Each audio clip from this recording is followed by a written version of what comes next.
नमस्कार मंडळी.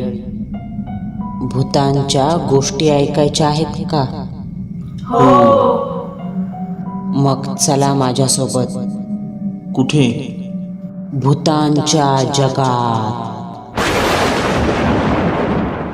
आपल्या आजच्या सत्य अनुभवाचे नाव आहे बंद बंगल्याचं रहस्य. लहान कालीसोबत घडलेली भूताटकीची सत्य घटना.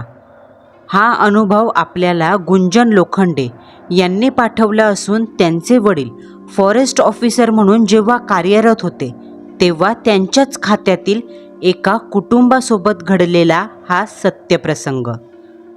असं म्हणतात, ज्या ठिकाणी एखाद्या व्यक्तीचा खून झालेला असतो त्यावेळेस त्या जागेशी त्या मृतदेहाच्या आतून निघणाऱ्या रक्तावाटे मानवी अंश आत्म्याचा संबंध प्रस्थापित करतो आणि ती जागा मानवी हक्काची राहत नाही, तर त्या जागेत अमानवीय शक्तींचा हक्क प्रस्थापित होतो. मग त्या संक्रमित जागेत कुणी दिवसा किंवा रात्री गेलं की भयचेष्टा होतात. एक अनोळखी अस्तित्व सतत मनाला जाणवतं, पण नजरेला कुणी दिसत नाही. असं सांगितलं जातं का मृत माणसाचा अंश तेवढ्याच जागेत ठाण मांडून बसलेला असतो आणि जर का तुमच्या रक्ताचा त्या जागेतील मातीला, पाण्याला, झाडाला कशालाही स्पर्श झाला तर त्या शक्तीचा तुमच्याशी घनिष्ठ संबंध प्रस्थापित होतो आणि ती तुमच्या देहावर हावी होते. आजची सत्य घटना काहीशी अशीच आहे. एक परिवार जो नव्या जागेत राहायला गेला, पण त्याच जागेत एक असा भूभाग आहे जी अमानवीय पाहुण्याची जागा आहे आणि अशा जागेत आपण न बोलवता गेलो तर काय होतं हे आज तुम्हाला ऐकायला मिळेल. सन 1998. अजित काठ्यानंद हिलाल हे सरकारी वनाधिकारी पोस्टवर कार्यरत होते. त्यांचं वेगवेगळ्या ठिकाणी प्रमोशन होत असायचं. त्यांच्या परिवारात बायको फुलाबाई आणि 3 मुली असा परिवार होता. मोठी मुलगी आनंदी, दुसरी चतुर्थी आणि तिसरी मुलगी काली. तर झालं असं, 1998 साली अजितरावांची खेड तालुक्यात बदली झाली आणि त्यांना राहायला एक घर मिळालं. पण घर इतकं टुमदार होतं का त्याला आपण बंगलाच म्हणू. आणि या बंगल्याच्या आजूबाजूला अजून बरेच बंगले होते. त्यात काहींमध्ये वस्ती होती तर काही रिकामे. हिलाल परिवाराला नव्या घरात येऊन फक्त 2 आठवडे झालेले, त्यामुळे आजूबाजूच्या माणसांशी त्यांची ओळख झाली नव्हती. तशीही अजितरावांची डिपार्टमेंटमध्ये ऑफिसात सकाळी 9 ते रात्री 8:30 अशी ड्युटी असायची. मग रात्री 9:30 वाजेपर्यंत ते कामावरून घरी यायचे. त्यामुळे आजूबाजूच्या माणसांशी बोलणं, ओळख होणं कठीण होतं. आणि फुलाबाई यांचा अनोळखी माणसांवर जास्त विश्वासच नसायचा. सकाळची जेमतेम 11ची वेळ. परिसरात उन्हाची पिवळी तिरीप पसरलेली. हिलाल परिवाराच्या आजूबाजूला असलेल्या 3-4 बंगल्यात कुणी राहत नव्हतं. जरा 4 बंगले सोडून माणसाचं अस्तित्व होतं. म्हणूनच आजूबाजूचा परिसर भकास, शांत पडलेला वाटायचा. आणि अशा या वातावरणात गार्डनमध्ये आनंदी, चतुर्थी आणि काली या 3 बहिणी काहीतरी गप्पा मारत बसलेल्या. अरे ताई, या केबलला पण आत्ताच जायचं होतं, आता TV पण नाही पाहता यायची, छोटी काली दोन्ही बहिणींना म्हणाली. त्यांच्या घरी असलेल्या टीव्हीची केबल गेलेली, मग आता टाइमपास म्हणून काय करायचं हा प्रश्न तिघींना पडला. आपण पकडापकडी खेळूया का? खूप मजा येईल, 2 नंबरची चतुर्थी म्हणाली. नाही, पकडापकडी नको, आई बंगल्यात काम करते, उगाच रागावेल, मोठी बहीण म्हणाली. आता काय खेळायचं यावर त्यांचे विचार सुरू झाले. तोच लहानगी काली पटकन म्हणाली, अरे आयडिया, आपण लपाछपी खेळूया, तशीही इथं खूप जागा आहे. छोट्या कालीची आयडिया सगळ्यांनाच आवडली. त्यावर आनंदी आणि चतुर्थीने सहमती दिली. 3 बहिणी वर्तुळाकारात उभ्या राहिल्या आणि राज्य कुणावर म्हणून सुटायला सुरुवात केली. काली जिने खेळ सुचवला ती नेहमीच सुटायची. पण आज तिचं नशीब खराब. आनंदी आणि चतुर्थी दोघी बहिणी सुटल्या आणि राज्य मात्र कालीवर आला. आनंदी आणि चतुर्थी दोघींनी कालीला डोळे बंद करायला सांगितले आणि आकडेमोज आम्ही लपतो असं म्हणाल्या. पण लहानगी काली चिटिंग करणारच. तिने दोन्ही डोळ्यांवर हात ठेवून मधल्या बोटातून चोरून पाहायला सुरुवात केली आणि तिची ही फसवेगिरी या दोन्ही बहिणींनी पाहिली. ए काले, खोटे, हाताखालून बघतेस हा? आनंदी चिडत म्हणाली आणि तिच्या डोक्यात एक टपली मारली. जा, गेट जवळ जा आणि गेट पलीकडे उभी राहून मोठ्याने अंक बोल. मागे वळून पाहिलं ना तर तुला 2 शिंग फुटतील हा. लहानग्या कालीला चतुर्थीने सांगितलं. मोठी बहीण म्हणते ते खरंच असेल असा तिच्या बालमनाने विश्वास ठेवला आणि आता काहीही झालं तरी मागे वळून पाहायचं नाही असं ठरवून ती गेटपाशी आली. तोपर्यंत आनंदी आणि चतुर्थी दोघीही पटकन बंगल्याच्या आत धावल्या. इकडे कालीने गेटच्या गजांवर डोकं टेकवलं.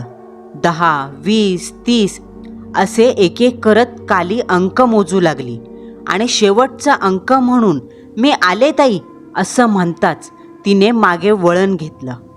तोच तिच्या टपोऱ्या डोळ्यांना एक वास्तू दिसली. हिलाल बंगल्याच्या गेटपासून 70 पावलांवर अजून एक गेट होतं. त्या गेटचा दरवाजा आपोआप बिजागऱ्यांचा आवाज करत उघडला गेला. शांततेचे कान फाडत तो आवाज चारी दिशेंना गुंजला आणि त्या उघड्या गेटसमोर काहीतरी यंत्रवत चालत आलं. तो एक 24-25 वर्षाचा तरुण होता. देहाची चामडी चुना पोतल्यासारखी पांढरी, अंगात पिवळा शर्ट आणि खाली 2 झापांचं धोतर. थंडगार कलेवरासारख्या थोबाडावर एक आसुरी हसू, डोळ्यांच्या जागी दुधाळ कवड्या आणि त्यात एक टिपका. काळे सुकलेले ओठ. त्या ओठांची हालचाल झाली की भंगार खर्जातलं हसू ऐकू यायचं. ए पोरी, इकडे ये. छोट्या कालीला त्या आवाजाने भुरळ पडली. तिच्या कानातून तो आवाज मेंदूला जात हुकूम मिळाला. काली काय इतकी मोठी नव्हती, मागचा पुढचा विचार करेल असा. आणि तसंही जणू तिच्या मेंदूवर त्या शब्दांनी संमोहनच घातलं. तोच समोरच्या गेटची कडी कालीने उघडली. गेट विचित्र आवाज करत उघडलं गेलं आणि त्या मृत दळभद्री ध्यानाची हालचाल झाली. डावं अंग उजव्या दिशेला वळवत तो उजव्या बाजूला अगदी यंत्रगत मानवासारखा चालत जाऊ लागला.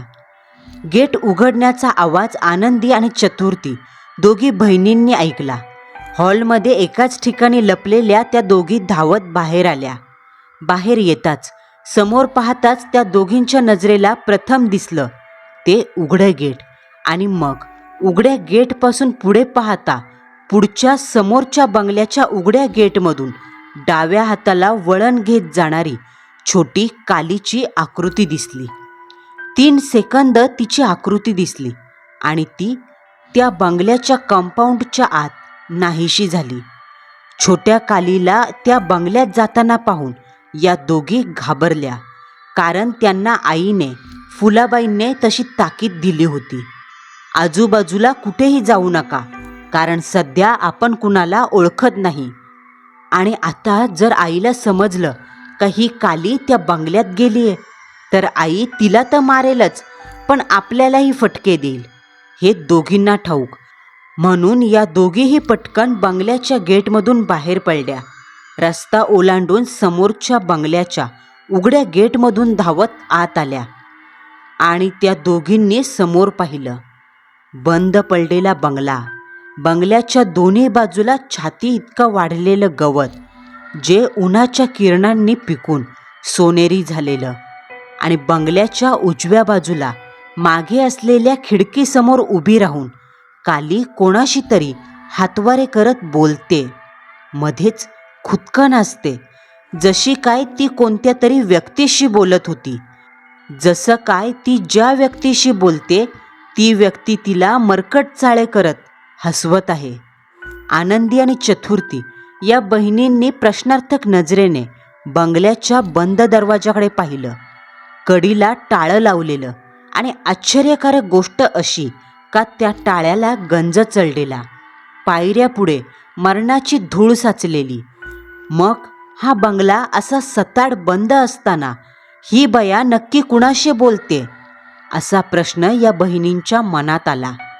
ताई, ही कालीना राज्य आली म्हणून नाटक करत असेल. चल, आपण हिला पकडू, चतुर्थी आनंदीला म्हणाली. दोघींनाही वाटत होतं का ही लहान काली ढोंग करते, पण त्यांना सत्याची पारख नव्हती. त्यांच्या विचारापलीकडचं सत्य होतं ते, ज्याची या दोघींनी कधी कल्पना केली नसेल. चोर पावलांनी त्या दोघी हळूहळू कालीजवळ जाऊ लागल्या. काली तशीच हातवारे करत त्या स्लायडिंगच्या काचेसमोर उभी राहून बोलत होती. अशात चतुर्थीला न जाणो काय थेर सुचलं. तिने खालची लाल माती उचलली. आनंदीने चतुर्थीकडे पाहत मोठी गंमत केल्यासारखं दात विचकत मानेने परवानगी दिली. चतुर्थीने मनात ठरवलं, कालीच्या अंगावर माती फेकून मारायची आणि तिने तसंच केलं. खालची माती उचलून तोंडाने एकदम भो असा स्वर काढत हातातली माती कालीच्या दिशेने फेकली.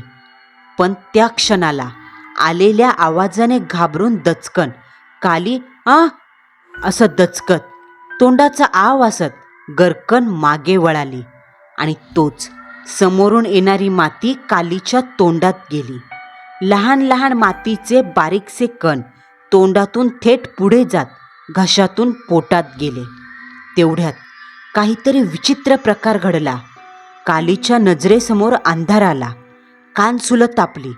पुढे पुढे ज्या क्रिया घडल्या त्या फारच अकल्पनीय होत्या. कालीचं सारं शरीर स्टॅच्यू झालं. चेहऱ्यावरचे घाबरलेले भाव तसेच होते. डोळ्यांच्या कडा भुवया विस्पारल्या गेल्या. तोंडाचा आ वासला. चेहऱ्याचा रंग भीतीने पांढरा झाला. कपाळावर आठ्या आल्या.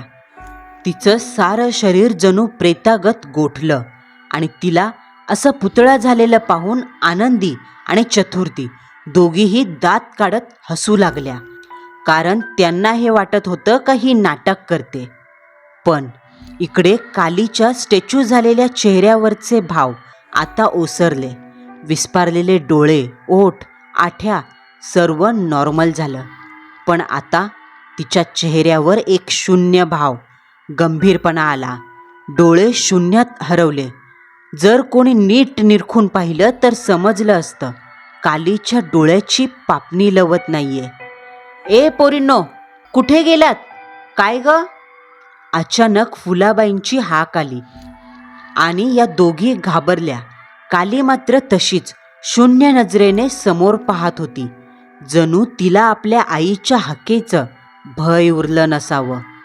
ए चल ग लवकर, नाहीतर आई मारेल, चतुर्थी अशी म्हणतच धावली.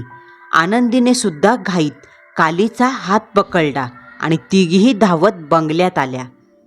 तसं एकदम त्यांच्या छातीत धस झालं, कारण समोर फुलाबाई उभ्या होत्या. काय ग ए भावान्यांनो, कुठे गेला होता तुम्ही तिघी? त्या जरा खेकसतच म्हणाल्या. पण या तिघींना आपल्या आईचा रागीट स्वभाव ठाऊक होता. त्या दोघी मान खाली घालून उभ्या होत्या, पण कालीची मान प्रेतागत ताठ समोर पाहत होती. तिच्या नजरेत कसलीही ओळख नव्हती. वापस गेट बाहेर जाताना दिसल्यात ना तर तंगड्या तोडून हातात देईल, चला आतमध्ये, फुलाबाई आवाज चढवत म्हणाल्या. तशा आनंदी, चतुर्थी खाली मान घालून निघून गेल्या आणि जाताना कालीच्या हाताला धरून त्यांनी तिला आत घेतलं. या तिघीही आत जाताच फुलाबाईंनी एक कटाक्ष बंद बंगल्यावर टाकला. तसा नजरेला बंद दरवाजा दिसला. एक क्षण मनात असा विचार आला का आत्ता तो दरवाजा उघडेल आणि काहीतरी धावत बाहेर येईल. आजूबाजूला वाढलेलं सोनेरी गवत, त्या गवताची फुलाबाईंना हवा नसताना हालचाल झालेली दिसली. त्या बंगल्याची वास्तूच अशी होती का प्रथम दर्शनी पाहताच मनावर उदासीनता, भीतीचे भाव मुंग्यांसारखे चढायचे. एक भय आवंढा गिळतच फुलाबाईंनी बंगल्याचं गेट लावून घेतलं आणि त्या देखील आत आल्या. आज दिवसभर कालीचा स्वभाव अगदी शांत होता. आनंदी, चतुर्थी दोघींच्या गप्पांमध्ये चुळबुळ करणारी, मध्ये मध्ये बोलणारी काली आज शांत होती. पोरींनो, जेवून घ्या असं म्हणत फुलाबाईंनी तिघींना जेवण वाढलं आणि त्या कपडे धुवायला निघून गेल्या. दोघीजणी जेवायला लागल्या, पण काली, तिचा मात्र हात काही केल्या चालेना. ती अगदी शांत दगडासारखी समोर पाहत बसली. काले, जेव, आनंदी म्हणाली. त्यावर कालीने अगदी हळुवारपणे यंत्रवत आपलं डोकं तिच्याकडे वळवलं. तिच्या पाठीचा मणका तसा कटकट करत वाजला. तो आवाज ऐकून या दोघींनी जरा आश्चर्याने तिच्याकडे पाहिलं. तसा या दोघींच्या नजरेसमोर तो अविश्वसनीय बदल घडू लागला. चेहऱ्यावरची जी तुळतुळीत गोजीरवाणी कातडी होती, तिचा रंग बुरशीत चढल्यागत पांढरा फेक पडला. चेहऱ्याची कातडी सुरकुतली. एखाद्या 60-70 वर्षाच्या माणसासारखा कालीचा चेहरा दिसू लागला. टपोऱ्या डोळ्यातील काळ्या रंगाचे डोळे आता त्या डोळ्यांना निळ्या रंगाचा मोतीबिंदू झाला. तिचे दोन्ही डोळे निळ्या रंगाचे झाले. कालीचं हे अचानक बदललेलं रूप सांगून जात होतं का तिच्या देहात निद्रास्त असलेली पाशवी शक्ती आता जागी होऊन संपूर्ण देहावर संक्रमण पसरवत आहे. ही बाजी. कालीचा आवाज अचानक बदलला, जरासा चढला. तो आवाज एखाद्या म्हाताऱ्या माणसासारखा होता. घोगरा, बसाडा. कालीच्या तोंडून अचानक आलेल्या या विचित्र आवाजाने आनंदी, चतुर्थी भयानक घाबरल्या. मला बोकडाचं मटण पाहिजे. हे असलं काही खात नाही मी. मटण आणून द्या. कालीच्या तोंडून रोजची बोलीभाषा बाहेर पडली नाही, तर ती वेगळ्याच भाषेत हे सांगत होती. तिने आपल्या दोन्ही डोळ्यांच्या भुवया रागात विस्पारल्या आणि तीक्ष्ण नजरेने जेवणाच्या ताटाकडे पाहिलं. तोच चमत्कार झाला. साधासुधा चमत्कार नाही, काळ्या शक्तीचा असुरी चमत्कार. समोरचं ताट जणू भीतीने थरथरू लागलं. ताटातील भाजी, भाकरी खालीवर होत कंपन पाहू लागली आणि पुढच्या क्षणाला ते ताट कुणीतरी हातात उचलून फेकावं तसं ताट जमिनीवरून थेट हवेच्या दिशेने फेकलं गेलं. या घडलेल्या घटनेने आनंदी, चतुर्थी दोघी बहिणींची समोर ताटात असलेल्या अन्नावरची वासना उडाली. भूक पळाली आणि त्यांच्या चेहऱ्यावर नवल भीती पसरली. तोच ते ध्यान मान खाली घालून दोन्ही हातांनी टाळ्या वाजवू लागलं. कशी गंमत केली. खांदे हलवत खदाखदा भसाड्या आवाजात हसलं. तोच कालीची मान एकदम मागून कोणीतरी केस ओढावे अशी झपकन वर आली. डोळ्यातील निळे बुबळं गायब होऊन डोळे पांढरे फट्ट पडले आणि सारं शरीर जागेवर बसलेल्या अवस्थेत थरथर करत हिसके देऊ लागलं. हळूच तिच्या तोंडाचा आ वासला. ए, अशा आवाजात ती ओरडू लागली आणि तिच्या उघड्या तोंडातून चाळणीतून माती चाळावी तशी लहान लहान बारीकशी माती बाहेर पडू लागली. कालीच्या दोन्ही डोळ्यांच्या पापण्या झपकन मिटल्या. साऱ्या शरीराला धडक बसली. जणू तिच्या अंगातील शक्ती लोप पावली. तिचं सारं शरीर शांत झालं आणि ती मागच्या मागे कोसळली, बेशुद्ध झाली. फुलाबाई कालीचा आवाज ऐकून पटकन हॉलमध्ये आल्या. तसं त्यांना दिसलं, समोर आनंदी, चतुर्थी या दोघींच्या मधोमध जेवायला बसलेली काली जागेवर बेशुद्ध पडली. तिचे केस संपूर्ण चेहऱ्यावर पसरलेत आणि खाली दोन्ही बाजूला भुशासारखी चाळणीतून चाळलेली माती पडली आहे, ज्या मातीतून लाल मुंग्या वळवळतायत. ए, अगं काय झालं हिला? फुलाबाईंनी काळजीच्या स्वरात विचारलं. पण त्या दोघी मात्र कालीचं नवं रूप पाहून पार मुक्या झालेल्या. काय बोलावं काय नाही काहीच सुचेना. फुलाबाईंनी कालीच्या अंगाखाली एक हात घातला. तिला उचलू लागल्या. पण हे काय, 9 वर्षाची छोकरी ती. असून किती वजन असावं. पण काही केल्या ती फुलाबाईंना उचलत नव्हती. अंगात होती नव्हती तेवढी सर्व ताकद फुलाबाईंनी लावून पाहिली. पण आश्चर्य, ती जमिनीवरून हलत सुद्धा नव्हती.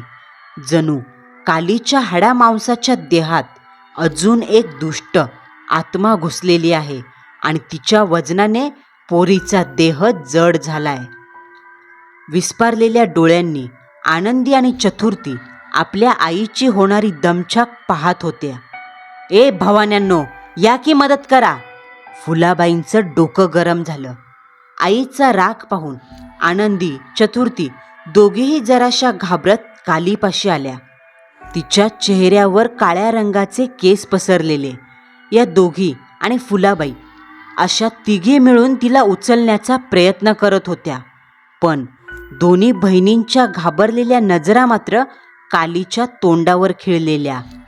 जर तिला उचलताना तिच्या चेहऱ्यावरचे केस बाजूला झाले आणि तिचा तो भयावह चेहरा पुन्हा दिसला तर, ती दात विचकत जखिनीगत हसली तर, हा विचार त्यांची भीती कणाकणाने वाढवत होता. कसं तरी करून या तिघींनी मिळून कालीला खोलीत आणलं आणि बेडवर झोपवलं. काय ग, काय झालं हिला अचानक? मगाशी तर ठीक होती. फुलाबाईंनी जरा रागातच विचारलं. आनंदी आणि चतुर्थी आई मारेल या भीतीने खोटं म्हणाल्या. काय माहीत, जेवता जेवता ओरडली आणि बेशुद्ध झाली. पण कधी कधी खोटं हे मोठ्या संकटात घेऊन जातं. सत्याने कधी कधी पुढे घडणाऱ्या घटनेला आळा घातला जाऊ शकतो, पण तेच खोटं असत्याला खतपाणी घालतं आणि त्या रोपट्याचं विशाल झाड बनतं. मग मात्र त्याचा सर्वनाश करणं असंभव होतं. आणि हेच इथे घडलं. कालीचा स्वभाव एकदम चेंज झाला. हसत खेळत थट्टा मजामस्ती करणारी काली एकदम शांत झाली. काही म्हटलं विचारलं तर फक्त मान हलवून उत्तर द्यायची. शाकाहारी जेवणावरून तिची जणू वासना उडाली. डाळ भात चपाती भाकर काहीही खाल्लं का लगेच उलटी व्हायची. आणि विलक्षण आश्चर्यकारक गोष्ट अशी का त्या उलटीत मातीचे कण दिसायचे. घरात जागोजागी फरशीवर, किचनमध्ये, बाथरूम कोपऱ्यामध्ये जिथे तिथे माती पडलेली दिसायची. माती कुठून कशी येत होती कळायला काहीच मार्ग नव्हता. या तिघींना फुलाबाईंनी विचारलं देखील, कोण माती आणून टाकते घरात? पण आनंदी आणि चतुर्थीच्या घाबरलेल्या नजरा पाहून फुलाबाईंची नजर आपोआप कालीकडे वळायची. दिवसांवर दिवस उलटत होते. कालीचा बदललेला स्वभाव आता फुलाबाईसहित अजितरावांच्या नजरेस पडायला सुरुवात झाली. काली आपली लेक अचानक बदलली आहे हे त्या आईवडिलांना कळायला लागलं. रात्री 2-2:30 वाजण्याच्या सुमारास फुलाबाई अजितराव कधी पाणी प्यायला उठले, किचनमध्ये आले की हॉलमध्ये सोफ्यावर शांत बसलेली काली दिसायची.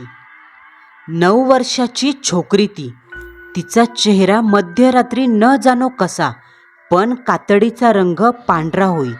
कपाळाला आठ्या पडत आणि वाटायचं ही काली नाही, 9 वर्षाच्या चिमुकलीच्या जागी 90 वर्षाचं जख्खड म्हातारं माणूस बसलंय. रोज जेवणात काही शाकाहारी भाजी असली का ती दिवस दिवस जेवत नसे. पण जेव्हा मांसाहार बनवला जायचा तेव्हा ती 4 जणांच्या वाट्याचं सुद्धा खायला कमी करत नसे. मटणाची चिकनची हाडं अक्षरशः चावून फोडून गिळत खायची. मच्छीला असलेले काटे चावून खायची. रात्री जर काही मांसाहार शिल्लक राहिला आणि तो फ्रीजमध्ये ठेवला गेला तर दुसऱ्या दिवशी फ्रीज उघडून पाहिल्यावर आत रिकामी प्लेट दिसायची. पण हे असं फक्त मांसाहार असल्यावरच व्हायचं. कालीच्या या अचानक झालेल्या स्वभाव बदलाला अजितराव आणि फुलाबाईंनी अनेक डॉक्टरांना दाखवलं. डॉक्टरांनी चेकअप केलं, पण कालीचं सर्व काही ठीक होतं. शरीरात कसला बिघाड नाही. डॉक्टरांनी गोळ्या औषधं दिली, पण फरक काही पडेना. फुलाबाई तशा देवाधर्माच्या होत्या. त्यांचा भूताखेतावर विश्वास होता. अशात एके दिवशी कोणीतरी भटुरडा खोटं रूप घेऊन भिक्षा मागायला त्यांच्या दारात आला. कोण आहे का घरात, असं म्हणत त्याने हाक मारली. फुलाबाईंनी त्या बाबाचा आवाज ऐकला. स्वयंपाकघरातून एक सूपभर तांदूळ घेऊन त्या बाहेर आल्या. त्या बाबाकडे एक झोळी होती. त्याने ती झोळी उघडली तशी फुलाबाईंनी तांदळाची रास झोळीत टाकली. माई, जरा 10 रुपये पण देशील का? देव तुझं भलं करेल, तो भामटा म्हणाला. बोलताना त्याच्या तोंडून देशी दारूचा वास येत होता. फुलाबाई दुसरा कोणी असता तर जा मेल्या असं म्हणाल्या असत्या, पण देवाधर्माच्या नावाखाली आलेला माणूस त्याला उद्धट कसं बोलणार. थांबा, आलेच, असं म्हणत जड पावलाने त्या किचनकडे गेल्या. तेवढ्यात तिथं काली आली. कशाला आलाय रे, भिका मागायला?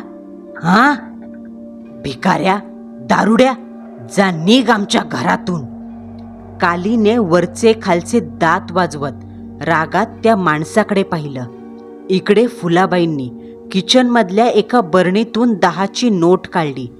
तेवढ्यात दारात उभ्या असलेल्या भामट्याचं रूप घेतलेला तो माणूस त्याला न जाणो काय दिसलं. आबा बाबा बा, सैतान सैतान, असं मोठ्याने तोंडावर हात मारत बोंबलत तो दरवाजातून धूम ठोकत पळून निघून गेला.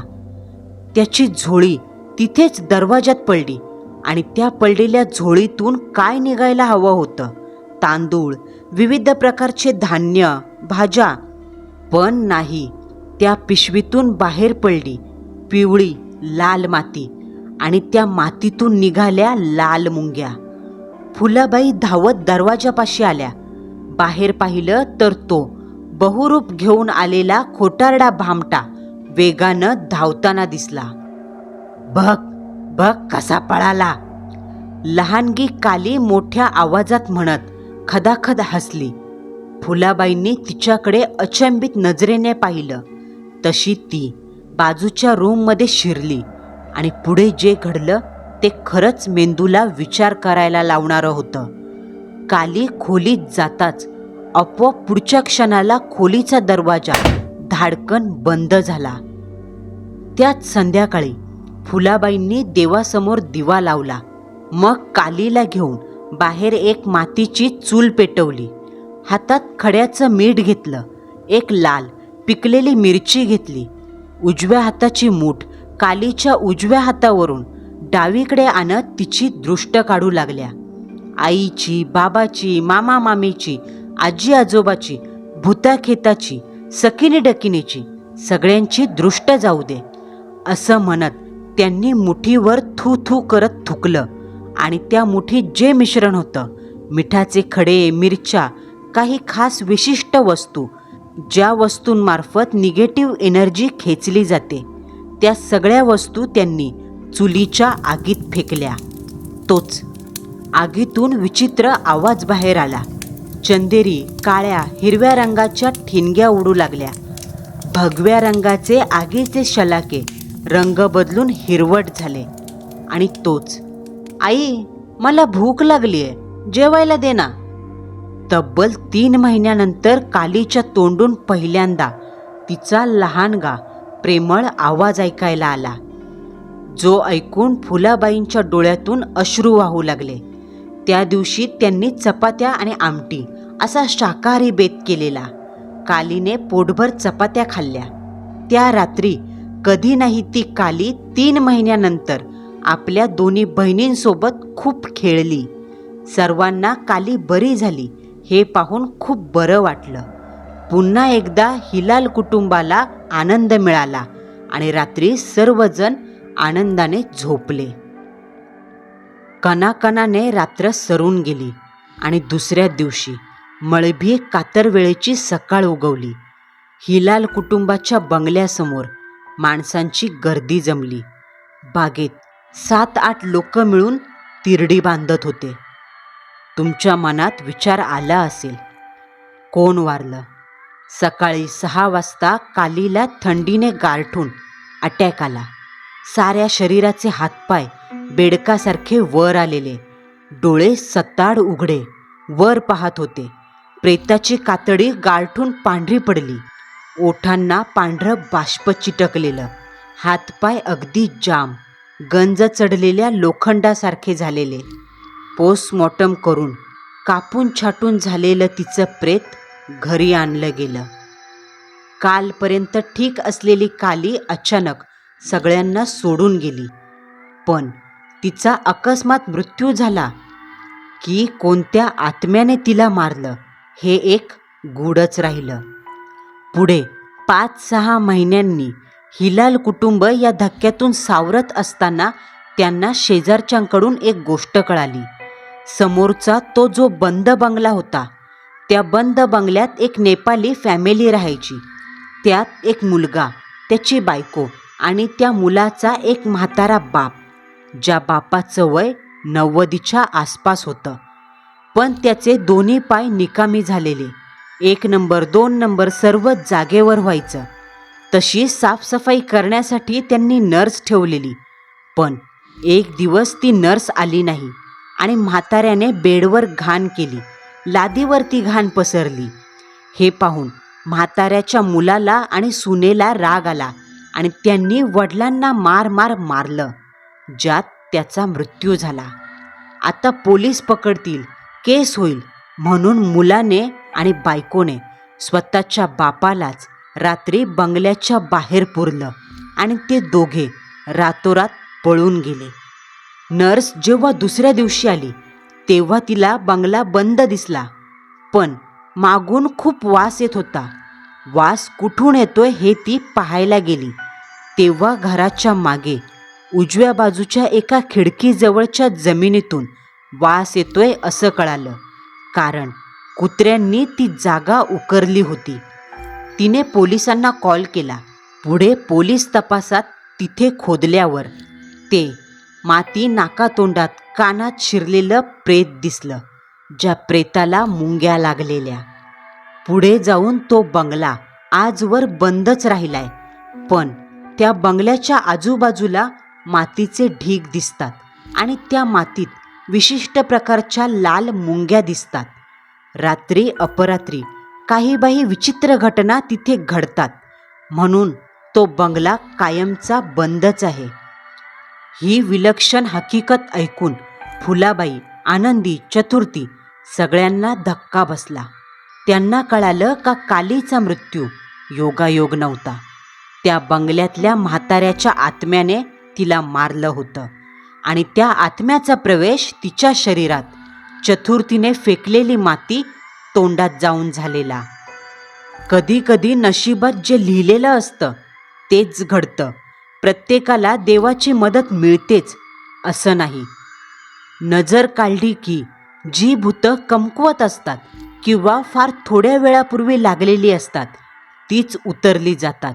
पण ज्या शक्तींची उच्चांकता प्रबळ आहे, ज्यांची मानवी देहातील उपस्थिती खूप काळापासून तळ ठोकून आहे, त्या वाईट ऊर्जेला दृष्ट काढून देहातून बाहेर काढता येत नाही. फार तर तिचा अंमल थोडासा कमी होतो, पण ती विलग होत नाही.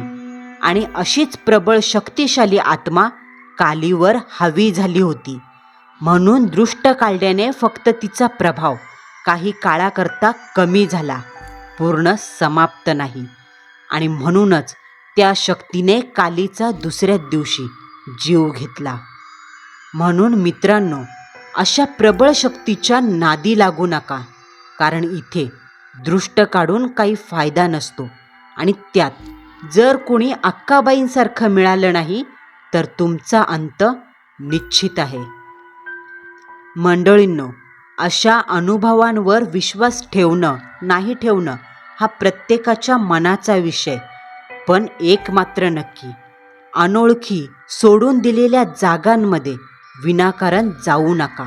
लहान मुलांवर लक्ष ठेवणं खूप गरजेचं आहे, कारण कधी कधी जो आपल्याला फक्त खेळ वाटतो तोच आयुष्यभराची चूक ठरू शकतो. मंडळींनो, आपला आजचा थरारक अनुभव तुम्हाला कसा वाटला हे कमेंट बॉक्समध्ये कळवायला विसरू नका. पुन्हा भेटू. नवा सत्य अनुभव, नवा थरार.